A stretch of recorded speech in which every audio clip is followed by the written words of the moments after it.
Saúdo a igreja com a paz do Senhor. Podeis tomar assento, irmãos. É uma alegria estar aqui mais uma vez, cooperando com os irmãos. Estivemos aqui o ano passado em um trabalho, um culto com o pastor Roberto.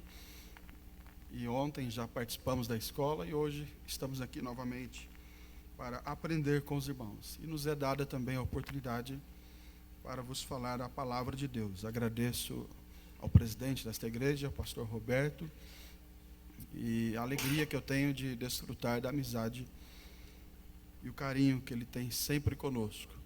Agradeço também ao pastor Ubiratã, que está na direção do trabalho nesta tarde, os demais amigos, que é impossível citar o nome de todos, mas citando aqui o pastor Ferreirinha, o evangelista Francisco, que está cuidando de nós, pastor Altair, e no nome deles eu saúdo a todos os obreiros, amigos que aqui estamos fazendo e alguns revendo. E uma alegria também estar com o pastor Emanuel, meu pai. Mais uma vez estamos juntos em uma das escolas bíblicas, e é sempre uma alegria ministrar uma escola bíblica. E a alegria maior quando o ministro perto dele, a perna fica muito alegre, né? Porque ele é o nosso pai biológico, pai ministerial, nosso professor, e para nós é uma alegria estar com ele também. E parabenizá-lo, aproveitar este momento, parabenizá-lo, porque exatamente hoje ele está completando, juntamente com a minha mãe, 43 anos de vida conjugal, né? E eu sou o filho mais velho. Então os irmãos querem parabenizá-lo, digo amém. Amém. Vamos para a palavra de Deus, carta de Paulo a Tito. A nossa matéria está na página 21 da apostila. Quem tem, vamos acompanhar na apostila, pois se trata de uma aula e nós vamos procurar respeitar o máximo possível o tema que está aqui proposto na apostila. Carta de Paulo a Tito, capítulo 1. Vamos ler alguns versículos. Foi uma alegria também conhecer os músicos desta linda banda, né? Tocamos juntos ali ontem. E quem sabe eles deixam até o final da escola tocar mais um hino, pelo menos, né? Tito, capítulo 1. Quem achou, diga amém. Amém. Paulo, servo de Deus e apóstolo de Jesus Cristo, segundo a fé dos eleitos de Deus e o conhecimento da verdade, que é segundo a piedade. Verso 2. Em esperança da vida eterna, a qual Deus, que não pode mentir, prometeu antes dos tempos dos séculos. Verso 3. Mas a seu tempo manifestou a sua palavra, pela pregação que me foi confiada segundo o mandamento de Deus nosso Salvador. Verso 4. A Tito, meu verdadeiro filho, segundo a fé comum, graça, misericórdia e paz da parte de Deus Pai e da do Senhor Jesus Cristo, nosso Salvador. Verso 5. Por esta causa te deixei em Creta, para que pusesses em boa ordem as coisas que ainda restam e, de cidade em cidade, estabelecesses presbíteros, como já te mandei. Verso 6. Aquele que for irrepreensível, marido de uma mulher que tenha filhos fiéis, que não possam ser acusados de dissolução, nem são desobedientes. Verso 7. Porque convém que o bispo seja irrepreensível, como despenseiro da casa de Deus, não soberbo, nem iracundo, nem dado ao vinho, nem espancador, nem cobiçoso de torpe ganância. Verso 8. Mas dado à hospitalidade, amigo do bem, moderado, justo, santo, temperante. Verso 9. Retendo firme a fiel palavra, que é conforme a doutrina, para que seja poderoso tanto para admoestar com a sã doutrina, como para convencer os contradizentes. Verso 10. Porque há muitos desordenados, faladores, vãos e enganadores, principalmente os da circuncisão. Verso 11. Aos quais convém tapar a boca, homens que transtornam casas inteiras, ensinando o que não convém por torpe ganância. Verso 12, um deles, seu próprio profeta, disse: os cretenses são sempre mentirosos, bestas ruins, ventres preguiçosos. Verso 13, este testemunho é verdadeiro, portanto, repreende-o severamente, para que sejam sãos na fé. Verso 14, não dando ouvido às fábulas judaicas, nem aos mandamentos de homens que se desviam da verdade.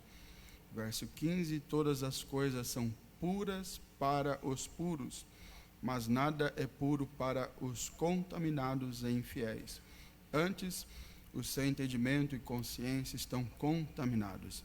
Verso 16, confessam que conhecem a Deus, mas negam-no com as obras, sendo abomináveis e desobedientes e reprovados para toda boa obra. Quantos podem dizer amém? É uma leitura um tanto extensa, mas necessária, até porque estamos em uma escola bíblica e o nosso material principal de estudo é a palavra de Deus. Na carta que estamos estudando, escrita por Paulo, conforme é evidente para todos nós, e não há muito o que discutir quanto a isso, nos anos 60 a 64, provavelmente. Como toda carta, ela tem um autor, ela tem um destinatário ou alguns destinatários, e ela tem também a sua razão de ser, o seu propósito, o porquê ela foi escrita, e daí o seu conteúdo. Então, o conteúdo, ele prova, ele revela a razão da carta ser escrita. Segundo os estudiosos, conforme está aí na apostila que eu coloquei para os irmãos, a referida carta dá destaque à questão doutrinária e também ao comportamento dos crentes e especialmente obreiros. E aqui vale comentar que todos nós sabemos que é uma carta pastoral. Por isso, uma atenção especial para os obreiros.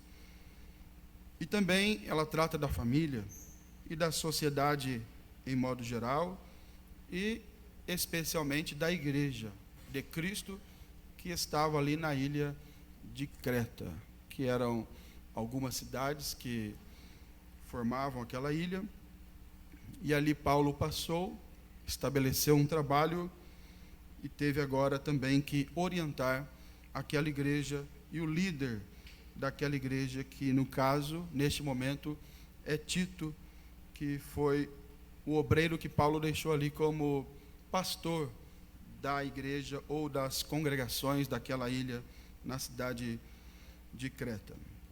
Bom, Creta era considerada uma ilha em meio ao paganismo, uma ilha fundada na imoralidade, principalmente nessa época. Daí vem, inclusive, a palavra sincretismo. Muitos de nós usamos essa palavra, sincretismo, né? Ela vem deste momento da história, porque eram várias cidades na ilha de Creta que, por vezes, se juntavam para lutar, guerrear, se defenderem contra os inimigos. Daí vem a palavra sincretismo. E esse termo sincretismo, ele ganhou um significado especial no nosso meio, que trata da mistura, né, de crenças, mistura de culturas, inclusive, mas principalmente no meio religioso, a mistura de crenças. É muito comum a gente ver algumas igrejas, inclusive no Brasil, que elas, na sua liturgia, na sua forma de ser, elas apresentam um pouquinho de cada coisa, né? E às vezes até igrejas ditas ou conhecidas como evangélicas, que estão aí na TV, na mídia de modo geral, e você olha e você vê um pouquinho de cada coisa, né? Tem um pouquinho do evangélico, do protestante, tem um pouquinho do romanismo, tem um pouquinho até das religiões afro, que também estão presentes no Brasil, e vai misturando tudo, e faz aquela salada como a gente diz, né? Salada de frutas, né? Mistura um pouquinho de cada coisa e sai o resultado, que é um sincretismo religioso, que é a mistura de várias crenças, de vários conceitos, que no nosso caso jamais será algo bom. Quando se trata de sincretismo no contexto religioso, evangélico, bíblico, Deus sempre reprova. Deus escolheu para si um povo especial, um povo que tem uma identidade. E especialmente nós da Assembleia de Deus, ontem aqui no culto, enquanto eu ouvia a ministração, via, sentia e desfrutava da presença de Deus, eu estava ao lado do meu pai e disse para ele: eu não troco essa amada igreja, Assembleia de Deus, por nada, porque nós ainda temos essa identidade maravilhosa. A presença do Espírito Santo continua conosco. Não é? Ontem o pastor Abiezer ensinou sobre o fato da arca estar conosco e não necessariamente termos a presença de Deus, porque às vezes temos a arca, né? E usando no nosso contexto atual, às vezes temos toda a estrutura, a liturgia, e pode ser que não tenhamos a presença de Deus por alguma razão, mas eu quero afirmar que nós, na Assembleia de Deus, ainda temos a estrutura, a instituição, a liturgia, que tudo é muito bom, os hinos da harpa, essa liturgia linda e saudável que nós obedecemos, os horários que obedecemos, mas acima de tudo nós temos também e principalmente a presença de Deus em nosso meio. Nós ainda temos uma identidade. A gente sai lá do Sudeste, lá do interior de São Paulo, Birigui, a 530 quilômetros de São Paulo, da capital. Estou mais próximo do Mato Grosso do Sul do que de São Paulo, mais próximo de Campo Grande, a capital do Mato Grosso do Sul, do que a capital do estado de São Paulo.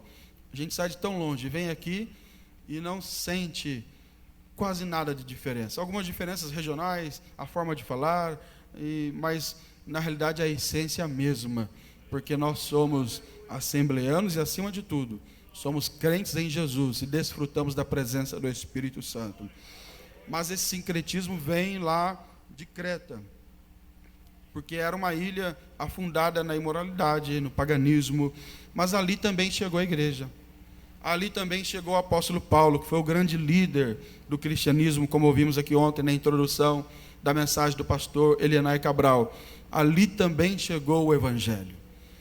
E isso nós aprendemos, ou com isso aprendemos que não importa quão ruim seja o lugar, não importa quão difícil seja o lugar, o evangelho também chegará.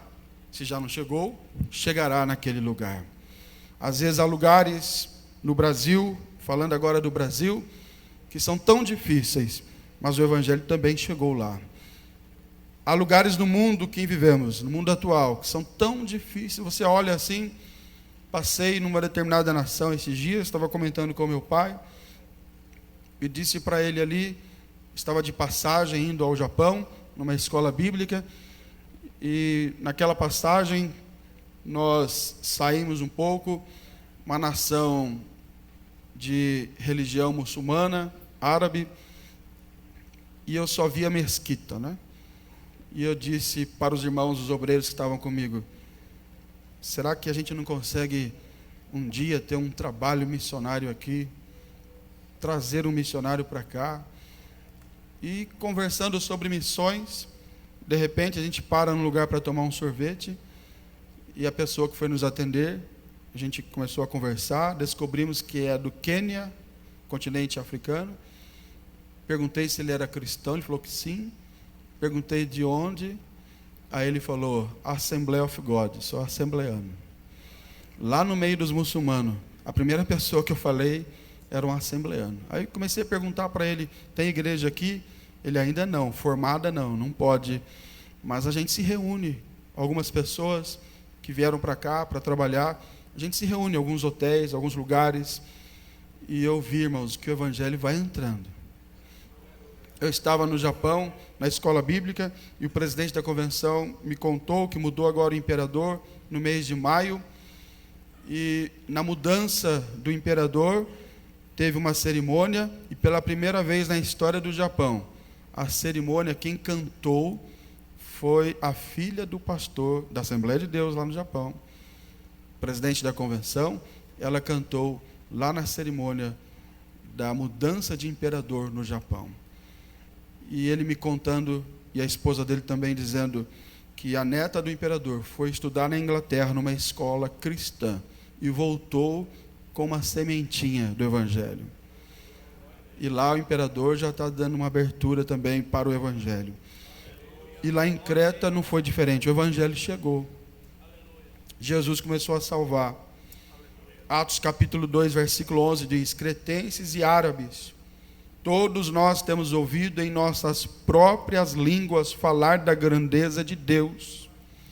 Quando aconteceu a descida do Espírito Santo, o Pentecostes, em Atos capítulo 2, lá estavam alguns cretenses que receberam a mensagem do Evangelho. E a igreja foi sendo estabelecida. Paulo lá chegou, embora Paulo se preocupasse primordialmente em pregar o Evangelho aos não alcançados, conforme está em Romanos capítulo 15 e o verso 20, ele também exercia uma forte influência apostólica nos lugares onde a igreja já havia sido plantada, mas necessitava de assistência e doutrina. Paulo, embora talvez não tenha sido o fundador da igreja ali, porque já havia uma semente vindo lá de Atos capítulo 2, o dia de Pentecostes, mas ele foi lá para estabelecer a igreja, para tornar aquela igreja forte, para ajudar a igreja no que diz respeito à doutrina, ao ensinamento da palavra de Deus. Por essa razão, Paulo viaja até Creta. Só que ele não podia ficar lá, ele tinha uma missão para cumprir. Ele precisava continuar a sua caminhada, a sua missão. E ele deixa ali um sucessor. Esse sucessor foi Tito. No texto que nós lemos deixa bem claro isso. Agora, o que me chama a atenção, já neste início da nossa palavra, veja o que diz o versículo de número 5, capítulo 1, verso 5. Se algum irmão puder ler para mim, por gentileza, capítulo 1, verso 5, da carta de Paulo a Tito.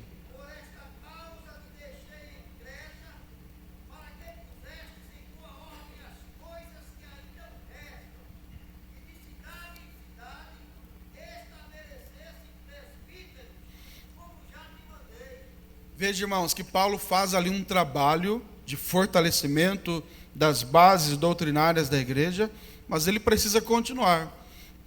E ele agora deixa um sucessor que é Tito, que aliás, está aí na apostila, o seu nome significa honrado, respeitável.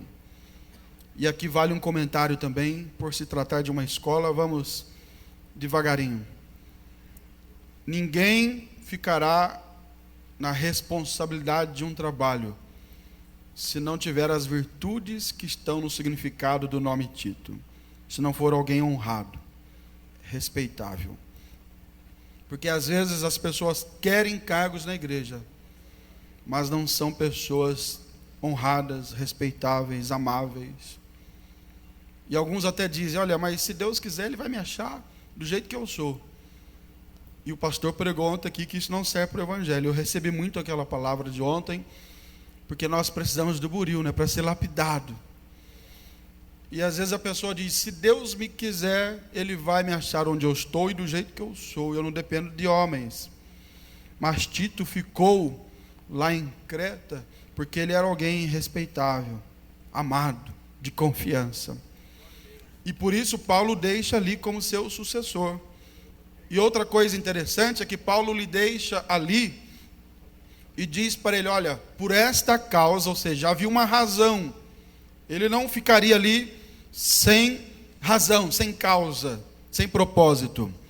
Quem crê, quem acredita que tem no seu ministério um propósito dado por Deus, diga amém. Amém. Nós não estamos aqui sem propósito. Eu caí aqui, não sei o que estou fazendo aqui, vim para cá. Não, nós estamos aqui com um propósito. E Tito ficou lá com um propósito. E o propósito era, olha, primeiro, colocar as coisas em ordem que ainda restam. aqui nós aprendemos algumas lições. Primeiro, a humildade de Paulo como líder, porque normalmente eu estou, embora seja jovem ainda, em relação a muitos aqui, mas já sou de uma geração intermediária, há 20 anos dirigindo trabalho, e às vezes você sai da igreja, e o sentimento humano, quando a gente sai de uma congregação, da liderança de um trabalho, é esse: fiz tudo perfeito. E às vezes a gente fica até fundamentado naquele orgulho, né? Que outro não vem estragar o que eu fiz, porque eu fiz tudo o que tinha que fazer. Paulo nos ensina aqui que ainda há algo a ser feito. Você pode ter trabalhado na congregação, no setor, no meu caso lá no campo, que são 49 igrejas, posso ter trabalhado lá, estou lá há 14 anos naquele campo, há 8 anos como presidente, posso ter trabalhado ali 8, 10, 15, 20 anos, se eu sair daqui a 10 anos, ainda haverá algo a ser feito. Sempre haverá um Tito para ficar no nosso lugar e colocar alguma coisa em ordem. Eu vou repetir essa frase: sempre haverá um Tito para ficar no nosso lugar e colocar alguma coisa em ordem, porque ninguém é super-homem aqui. Ninguém é completo. Às vezes a gente olha para algum obreiro e diz: aquele obreiro é completo, ele canta, prega, ensina, ele dirige bem o culto, e ainda toca, mas sempre há algo faltando, que Deus levantará um Tito para ficar no seu lugar e colocar as coisas que ainda restam, porque a obra é de Deus, e nós nos completamos. Eu preciso de você, você precisa de mim. Aleluia. Não existe esse sentimento de que eu faço tudo, eu posso fazer tudo e ninguém pode fazer, porque só eu sei fazer. Na realidade, Deus sempre tem alguém para fazer algo que a gente não conseguiu fazer. E nesse caso aqui, foi Paulo que não teve tempo, não teve condições de fazer o que precisava ser feito, e ele deixa Tito ali em seu lugar para colocar em ordem o que ainda restava. Ou seja, dar sequência ao trabalho iniciado por Paulo. Todos nós obreiros que aqui estamos, na realidade, a gente está dando sequência. E isso falamos agora de todos mesmo, porque a Assembleia de Deus tem mais de 107 anos. Vai completar agora 108 anos, não é isso? A Assembleia de Deus não foi iniciada por mim, nem por você, com todo respeito aos mais idosos que estão aqui. Nós estamos dando sequência a um fundamento que já foi colocado. E se falarmos de cristianismo e não apenas de Assembleia de Deus, muito mais ainda, porque o próprio Paulo, escrevendo para a igreja em Corinto, disse: olha, eu como sábio arquiteto coloquei o fundamento, agora os outros que vêm depois, vejam bem como vão construir. E lá no final ele diz: e o fundamento é Cristo. Nós estamos aqui, não é para inventar nada, não é para criar nada nesse sentido, mas é apenas e tão somente para continuar uma obra que nasceu lá em Atos capítulo 2, como resposta da promessa que Jesus fez: eu edificarei a minha igreja, e as portas do inferno não prevalecerão contra ela. Estamos apenas continuando. E Tito ficaria ali, como de fato ficou, dando sequência ao trabalho do apóstolo Paulo. Agora, para ficar no lugar de alguém, como Paulo especialmente, e contextualizando e aplicando para a nossa realidade, como um obreiro que é a sua referência, que é o seu pastor, que é o seu líder, para ficar no lugar dele, primeiro tem que ser um filho verdadeiro. Olha o que diz o texto, capítulo 1, versículo de número 4 agora. A Tito, ele está agora endereçando a carta. Para quem eu estou escrevendo? Para Tito, que é amável, respeitável, honrado. E ele diz: meu verdadeiro filho. Algumas palavras na Bíblia a gente acha que está ali por acaso, mas ele poderia falar tão somente a Tito, meu filho. Mas ele diz: a Tito, meu verdadeiro filho. E eu estou falando agora de filhos ministeriais. Há filhos ministeriais que não são tão verdadeiros. Os irmãos que receberam ontem aqui a oração, ao serem apresentados como auxiliares, cooperadores, oficiais da igreja, quando recebem a oração, eles se tornam filhos daquele que apresentou. Quando alguém coloca as mãos sobre a nossa cabeça, nos consagra ao diaconato, ao presbitério, ao ministério, nos tornamos filhos daquele que orou por nós. Agora a pergunta é: que tipo de filho eu estou sendo? Que tipo de filho nós estamos sendo? Será que filho verdadeiro?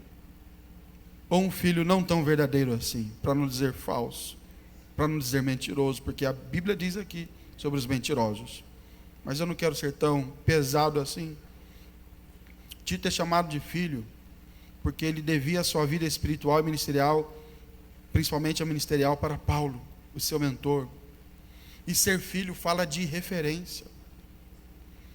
Qual tem sido, ou quem tem sido a nossa referência?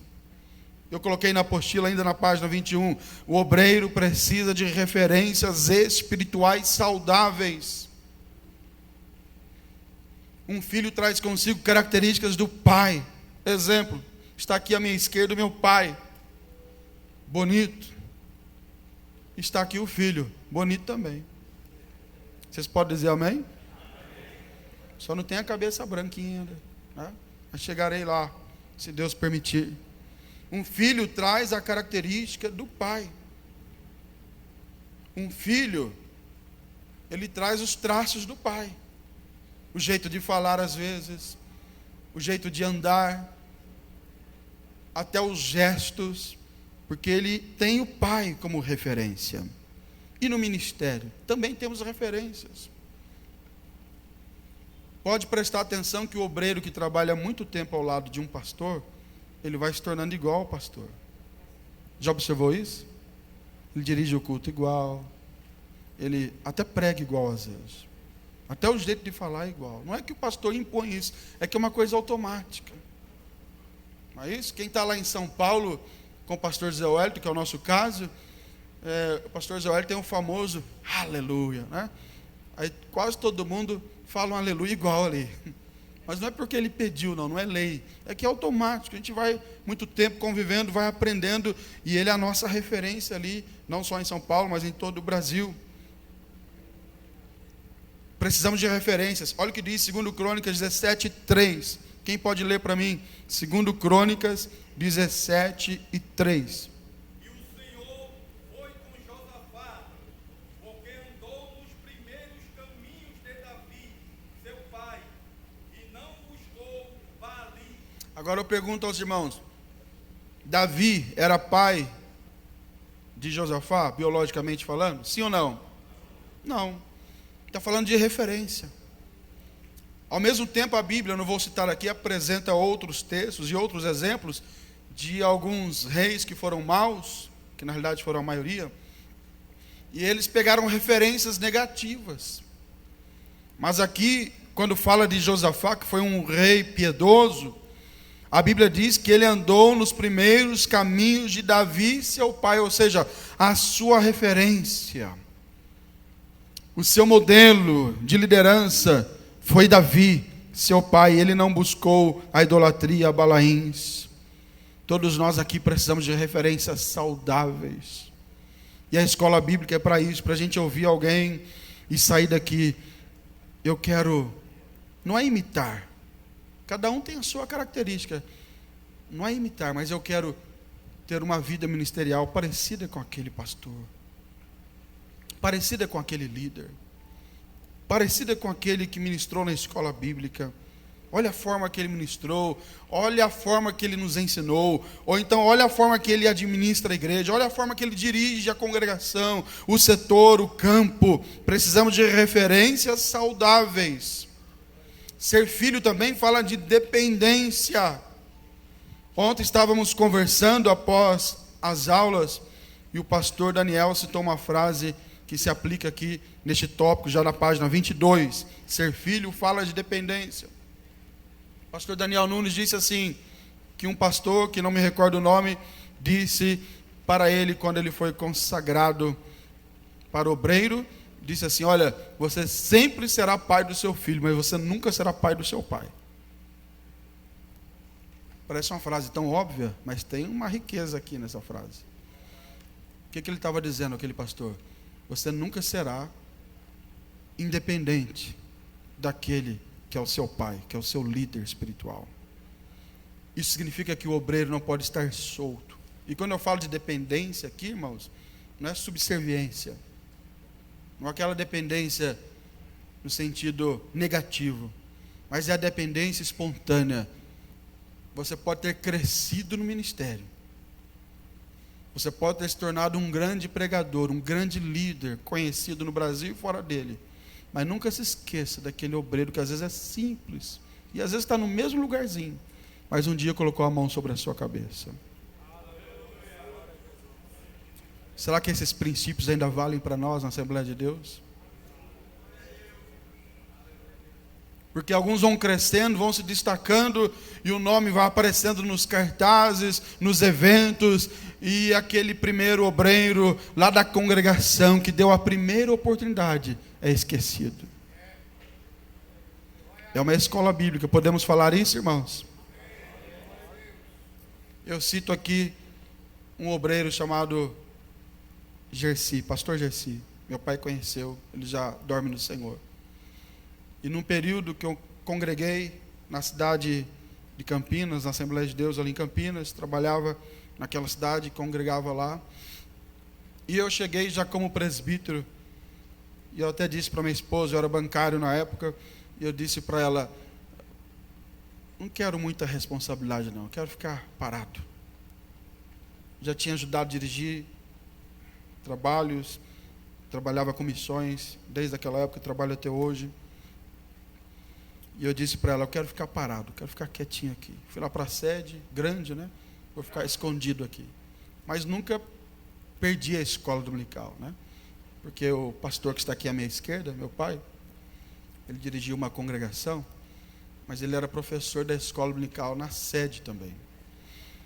E aí ele ia de manhã na sede dar aula e mudou a escola da congregação para o período da tarde. E eu dizia para ele, talvez ele não se lembra disso, porque quem bate esquece, mas quem apanha não esquece. Mas eu não apanhei literalmente, né? São palavras, mas são palavras boas. E eu dizia assim para ele, pai, não precisa ir na escola à tarde não, eu não vou não. Ele dizia, vai sim. Eu já ia de manhã e à tarde. Já tinha ido na sede, o senhor lembra? Aí ia à tarde também. Vai sim. Então eu aprendi sempre na escola dominical, e um período da vida de manhã e à tarde. Porque ele falava, vai de novo. Estou abrindo o coração aqui para o senhor agora, publicamente. Mas isso foi bom para mim, porque escola dominical, irmãos, eu não consigo ficar sem. Às vezes viajo, chego tarde, mas escola dominical estamos lá. E o pastor Gersi era o professor da classe dos obreiros. Eu fui para a classe dos obreiros, ficar aqui só como aluno, quietinho. E um dia ele falou assim para mim, depois de algumas aulas, irmão Emanuel, o senhor vai me ajudar a dar aula aqui. E eu disse assim, mas pastor, logo Campinas, tem tanto doutor lá. O senhor tem certeza disso? Sim, domingo que vem era a lição sobre as 10 virgens, eu lembro, nunca vou esquecer. Você prepara 15 minutos, você faz uma introdução, o resto é comigo, mas 15 minutos você fala. E eu obedeci, falei os 15 minutos. E a partir dali, a coisa foi aprimorando, até que eu me tornei professor ali na classe. Então hoje eu posso dizer, olha, eu fui professor um período lá na classe dos obreiros em Campinas. Mas quem é que me deu a oportunidade? Foi o pastor Gersi, que já dorme no Senhor. Paulo foi o grande apóstolo, sim ou não? Mas quem abriu as portas para ele? A gente fala pouco dele. Barnabé, não é isso? Às vezes tem obreiros que se destacam e esquecem que eles precisam, nesse sentido, ainda ser dependentes daquele que um dia deu a primeira oportunidade. Daquele que um dia levou o nome dele para ser apresentado como obreiro. O obreiro não pode estar solto. O ministro independente no sentido de autossuficiência. Isso aqui fala da autossuficiência. Aquele obreiro que diz, agora eu não preciso mais do meu presidente. Agora eu não preciso mais do meu dirigente, porque eu tenho agenda, eu tenho compromissos, e eu tenho uma igreja grande que eu dirijo, eu não preciso mais dele. Mas a palavra de Deus nesta tarde, o Espírito Santo nos faz lembrar, jamais abandone aquele que colocou as mãos sobre a sua cabeça. Aleluia. Quantos estão compreendendo e pode dizer um glória ao nome de Jesus? Jamais, porque senão entra um espírito, um sentimento de autossuficiência. Não dependo mais. Sem citar nomes, claro, há poucos dias alguém comentou comigo de um pregador bem conhecido, inclusive tenho até amizade com ele, mas ele cometeu esse erro de quando o pastor lhe pediu algo e ele disse assim que não ia, e o pastor não gostou muito, e ele falou para o outro lá, assessor: eu não dependo mais dessa igreja, eu tenho agenda no Brasil inteiro. E a palavra pesou, está pesando sobre a vida dele. E nós ouvimos aqui ontem que não importa o momento agora, e o final, como será o final? Alguém já disse que o mundo dá? Vamos repetir, o mundo dá? Talvez hoje você não dependa, talvez não dependa mesmo, mas não precisa depender, se faça dependente. Quem compreendeu? Jesus precisava ser homem, mas em Filipenses capítulo 2 diz que ele se fez servo. Então às vezes você nesse momento não dependa mesmo.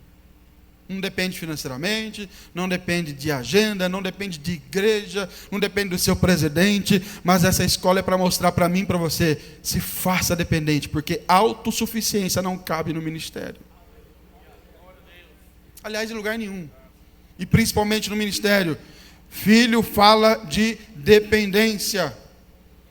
Outra coisa, ser filho é ser eternamente inferior.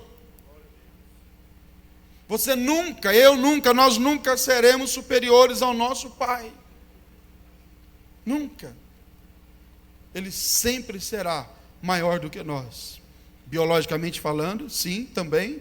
E ministerialmente falando, também. Um filho pode conquistar mais que o pai. Está aí na apostila, estou lendo agora.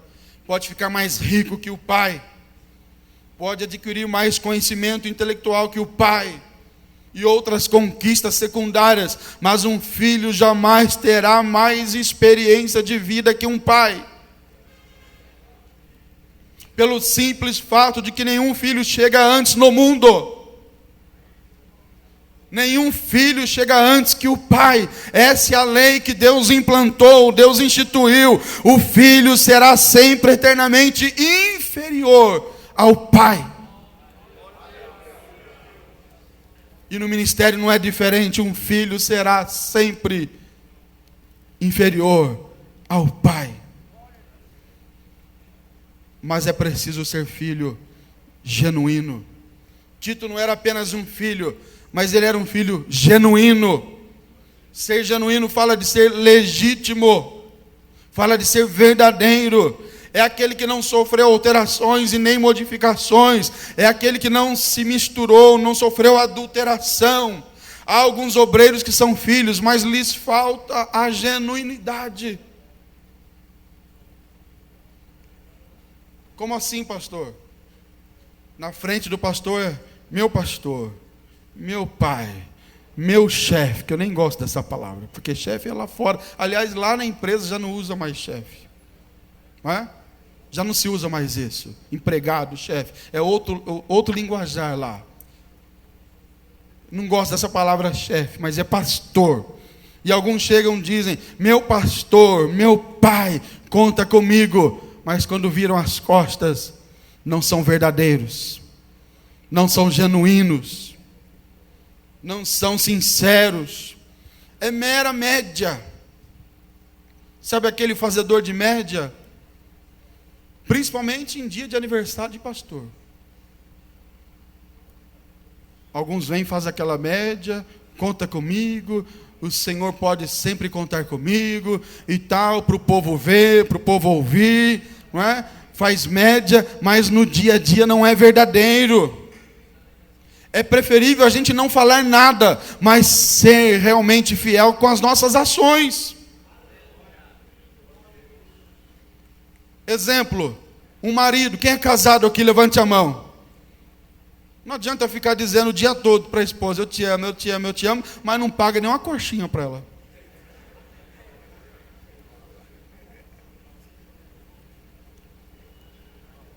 Ontem eu saí do culto, estava um cheiro tão bom ali, aqueles espetinhos, né? Lá em Birigui, nossa região, terra da carne também, terra do boi, né? Muita churrascaria, muito espetinho. Muitos irmãos trabalham lá com açougue, carne, além do sapato, né? Que é a capital do sapato, do calçado infantil. Tem também essa área aí. E eu saí dali, aquele cheirinho bom do espetinho. E às vezes, talvez, sei lá, não sei, R$1, R$2, R$3, R$5 no máximo. Aí fala para a esposa o ano inteiro, te amo, aquela melação, te amo. Chega até na frente da igreja, você é a mais linda, a mais maravilhosa, mais isso, mais aquilo, mas não pega R$5 para pagar um espetinho para a esposa. Que amor que é esse? É igual alguns obreiros que falam, pastor, conta comigo. Quando eu era mais novo do que sou hoje, eu caía muito nessa, irmão. Esse aí é meu amigo, hein? Olha, você viu? Carol, minha esposa, né? Você viu, Carol? Esse aí, viu o que ele falou lá? Mas hoje, isso aí não engana muito pai não, viu? Porque o que vale é o dia a dia, irmãos. O que vale é a fidelidade nos bastidores. A fidelidade que vale é aquela que ninguém está vendo, não tem Facebook, não tem câmera. Não adianta nada eu elogiar meu pai aqui e desrespeitá-lo no dia a dia. Não obedecê-lo no dia a dia. Não adianta nada eu vir aqui no púlpito e fazer e tecer elogios ao meu pastor no dia do aniversário, mas no dia a dia não respeitá-lo, não agir como filho verdadeiro. Mas aqui nesta tarde há filhos verdadeiros. Se isso é verdade, levante uma das suas mãos e glorifique ao Senhor. Não são filhos perfeitos, erramos sim, mas quando erramos somos verdadeiros até quando erramos. Errei, meu pastor, me perdoa. Então Tito, Paulo diz, é meu filho verdadeiro, ou verdadeiro filho. Meu, olha o pronome possessivo, meu verdadeiro filho. Agora interessante, que quando Paulo escreve a carta aos Coríntios, capítulo 8 da segunda carta, me parece que é o verso de número 23, é isso mesmo, 2 Coríntios 8, 23, segunda carta de Paulo aos Coríntios, capítulo 8, 23, quem pode ler para nós?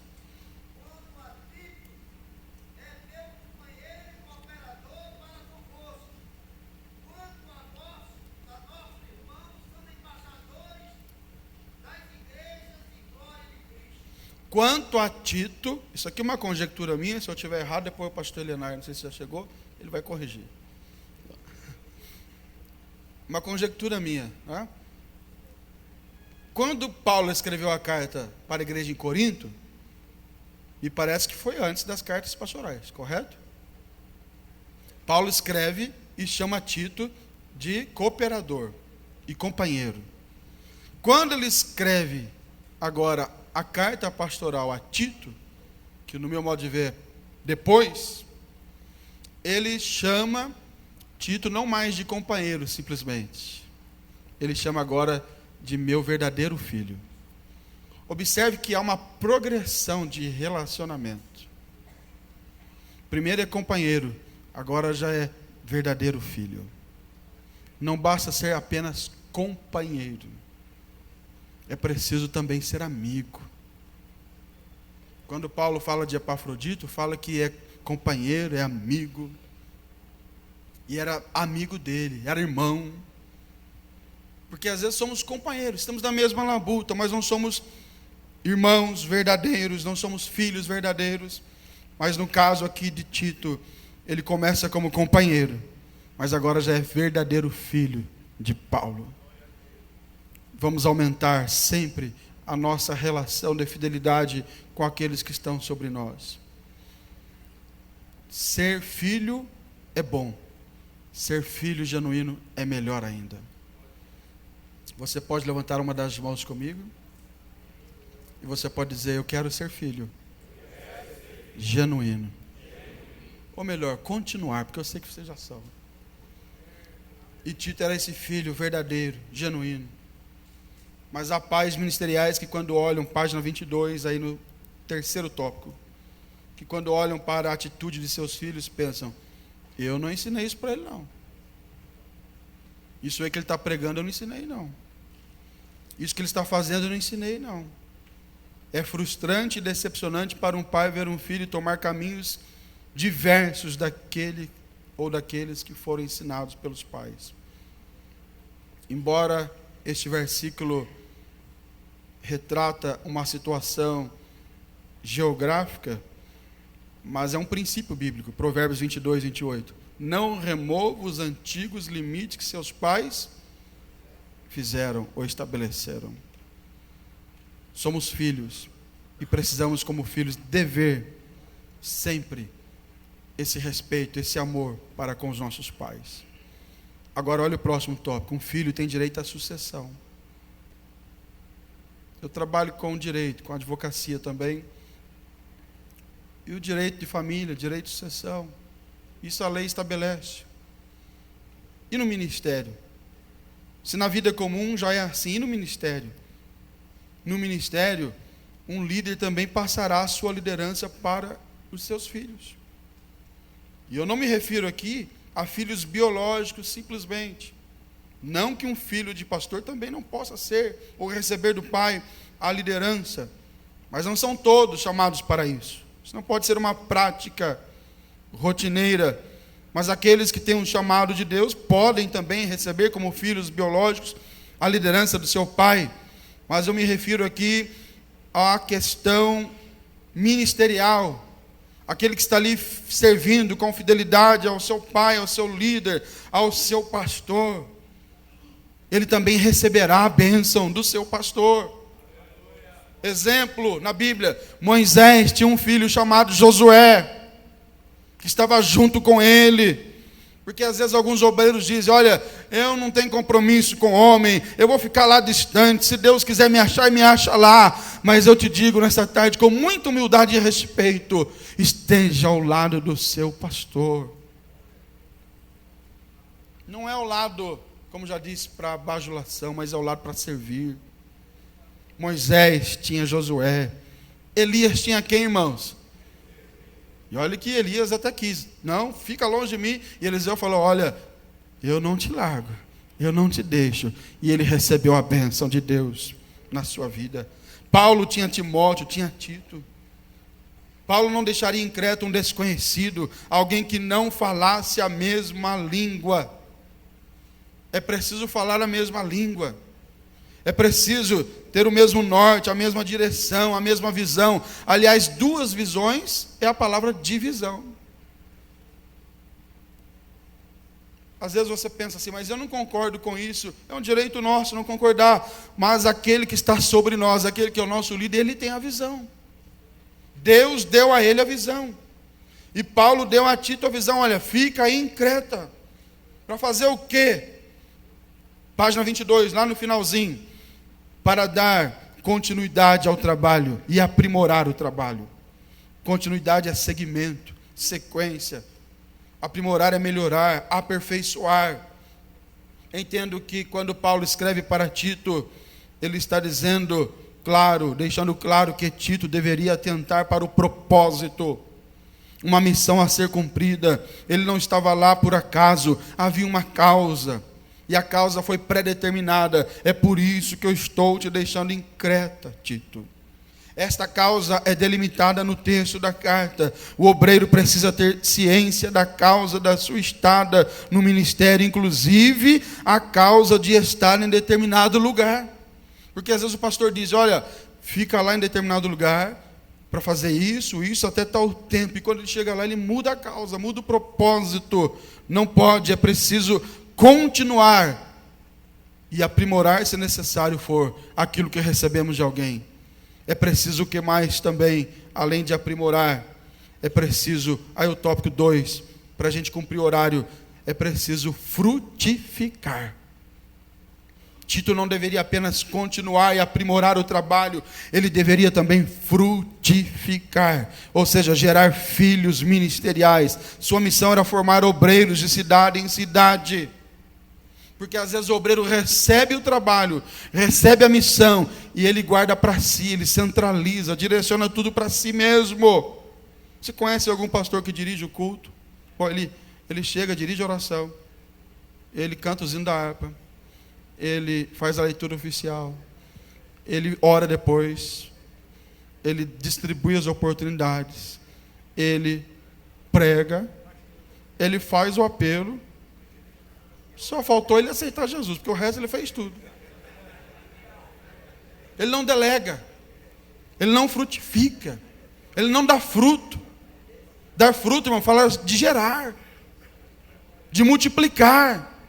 A multiplicação é um princípio bíblico, Gênesis 1:28. E Deus os abençoou e disse: frutificai e multiplicai.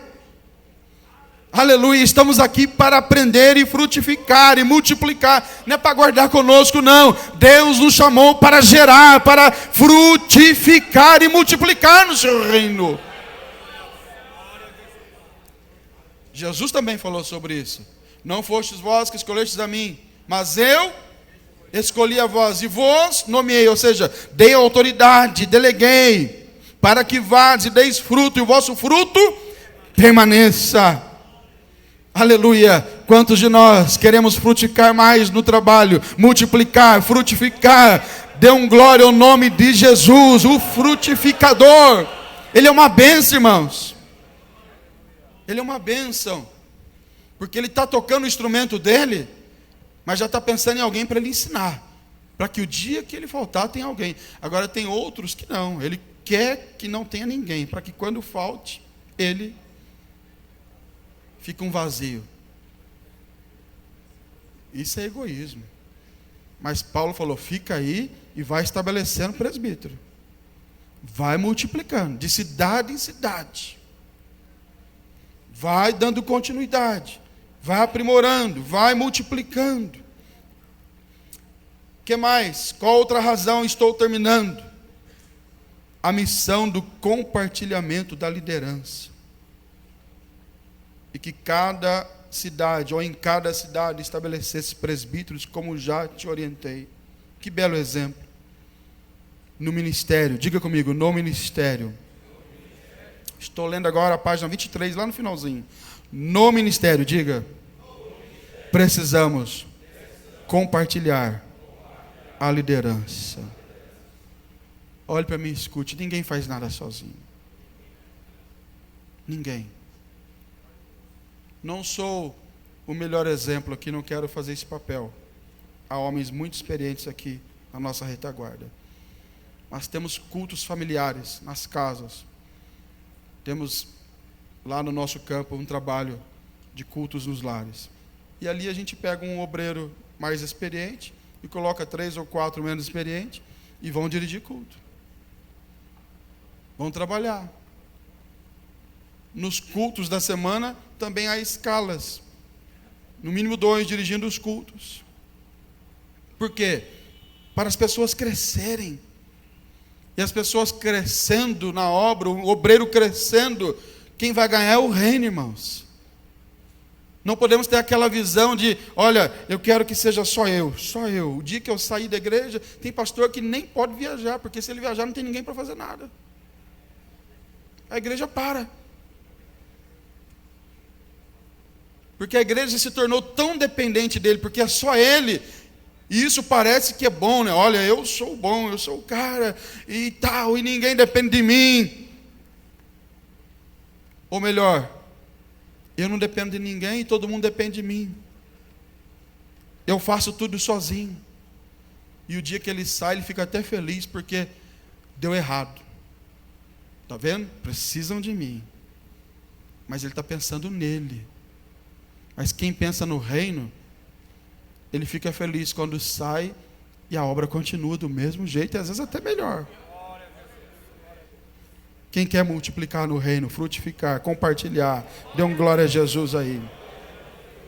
Pastor, mas quem ensinou isso? Deus. Quando Deus foi fazer todas as coisas, inclusive o homem. Gênesis 1:26, ele diz assim: vou lá e vou fazer o homem. Foi assim que ele falou? Como está escrito, irmãos? Olha aí, Deus ensinou. Façamos. Plural. Quando ele foi tratar o caso lá da Torre de Babel, eu vou descer e vou confundir tudo. Ele disse: desçamos e confundamos. Deus nos ensinou a compartilhar a liderança. Tem muita gente boa dentro da igreja que sabe fazer o que nós fazemos. E às vezes até melhor do que nós. E na maioria das vezes melhor do que nós. Agora eu pergunto aos irmãos: se Deus que é soberano trabalha no coletivo, e eu e você? Se Deus que pode trabalhar sozinho, Ele chama a mim, chama você. Olha o privilégio, nós estamos aqui. Quem se sente privilegiado por estar aqui nesta tarde? Quem tem convicção de que foi chamado por Deus para fazer a obra dele, para ser, como diz o texto que já foi lido, embaixador dele aqui, levante as suas mãos e diga: obrigado, Senhor, porque o Senhor podia fazer sozinho, mas me chamou. Aleluia. Se Deus que é soberano trabalha na coletividade, pois nos escolheu para com Ele trabalharmos, para com Ele fazermos a sua obra. A Bíblia diz que lá na igreja primitiva os irmãos iam trabalhando, iam pregando, e o Senhor ia cooperando com eles. A gente não somente coopera com Ele, mas Ele também coopera conosco. Você começa a pregar e a palavra vai trabalhando. Você começa a evangelizar, a palavra vai trabalhando. Você coloca as mãos e ora por alguém, e Jesus vai cooperando, curando as enfermidades. O trabalho é coletivo. Paulo ensinou a Tito que ele deveria ficar ali e multiplicar, e gerar filhos, e dar sequência no trabalho, e aprimorar o trabalho. Eu termino por aqui. Tem uma parte final, depois os irmãos leiam. Mas, com a autorização do nosso pastor, vamos fazer a oração para encerrar essa parte.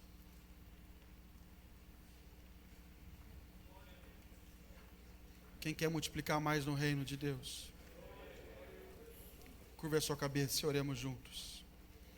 Pai bendito e santo, no teu nome nós oramos, no nome de Jesus teu filho oramos agora e agradecemos, Senhor. Agradecemos por esse momento de comunhão, por esse momento de palavra, de ministração. Foi a tua palavra que foi falada, Senhor. Não falei nada além do que está na tua palavra. E é ela quem vai trabalhar, é ela quem vai tocar nos corações, é ela que vem nos lapidando, como ouvimos aqui ontem, é ela que vem nos direcionando, nos ensinando, é ela que nos limpa, nos purifica, Senhor. E se da tua vontade for fazer isso agora, ó Pai, que o Senhor venha trazer sobre os corações aqui, dos obreiros presentes, um despertamento, um renovo espiritual. Que saiamos todos nós dessa escola com esse sentimento de que nós temos alguém que nos delegou essa missão importante, que é fazer a tua obra, que é dirigir o teu trabalho. Senhor, nos ajuda a ampliar a visão, nos ajuda, Senhor, a ver que o Senhor tem muito mais a realizar por nós, através de nós, mas antes de tudo, o Senhor quer realizar em nós, Senhor. Transforma a nossa mente, transforma o nosso coração, em nome de Jesus. Quantos podem dizer amém? Amém. Deus abençoe os irmãos. Conhecimento é como uma árvore que abriga, oxigena, gera flores e frutos. Mas é preciso, antes disto, cuidar, regar, se dedicar. Toda grande árvore começa de uma simples semente, uma primeira atitude. Faça a sua matrícula no curso Bacharel Livre em Teologia do CT Adalp. Você não precisa estudar todas as noites e pode ter descontos de 25%, 50% e 100%. Invista no conhecimento. Saiba mais sobre os diversos ramos da teologia. bíblica, exegética, sistemática, prática e muito mais. Fale conosco agora mesmo pelo nosso WhatsApp 819-9126-5849. CT Adalp, contribuindo na formação do caráter cristão e capacitando a igreja para o bom desempenho na obra de Deus.